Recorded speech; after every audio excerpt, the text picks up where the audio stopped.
about philosophy, do thinkers debating with big fancy words come to mind? Perhaps daydreamers pondering the ever-changing world around us?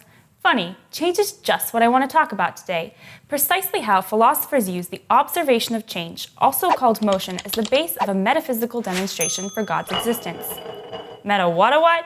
Metaphysical is in that which is beyond the material universe, what we perceive through our senses. And demonstration is just a fancy word for type of argument, one that produces certain knowledge. Yep, there are certain things we can know, though not perceive, by starting with an undeniable premise based in sense experience, like the fire is hot. On the topic of hot, let's talk about a hot topic: God's existence. Though a point of discussion from antiquity, let's move along to one of the most influential philosophers of all time, St. Thomas Aquinas. Ironically enough, once called the dumb ox, but I've never heard of a smart ox. Let's not get caught up in oxymorons. St. Thomas Aquinas is remembered for his 5 demonstrations on God's existence.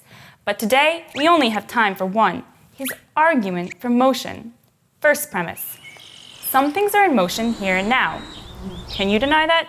Didn't think so. St. Thomas was not just talking about physical motion, but change in the sense of something transitioning from potentiality to actuality. What? Let's use an example. Wood has the potential to become ashes, and actually does if consumed by flames, but only has the potential to be ashes if not inflamed.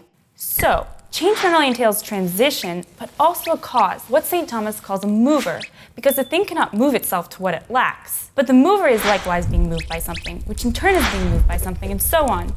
So what? Here's what. There cannot be an infinite series of movers.